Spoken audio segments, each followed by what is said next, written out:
இப்போ பாருங்கள், இந்த ஒரு கோட்டை இந்த மதில் ஜெயில் ஒன்று காட்ட போகிறேன் உங்களுக்கு.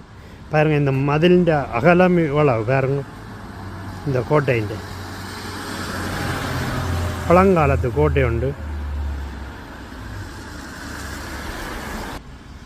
பாருங்க எப்படி என்று சொல்லி.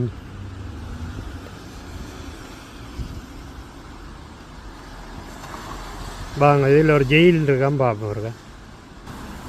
இப்போ இதில் போயிட்டு அப்படியே திரும்பி ஜெயில் கதவு இருக்கா பார்ப்போம். ஒரு மாதா கோயிலும் கிடக்கு பாருங்க. பாருங்க, பயங்கரமாக தான் கிடக்கு கட்டியிருக்கேன். இதுதான் இந்த கதவு, முன் கதவு. வேறு விட மாட்டேன் பாருங்க, படி மாறிக்கிறாங்க. இங்கே அங்கால ஒரு கதவு கிடக்குது. இந்த மதில் அப்படியே இந்த அகல பக்கம்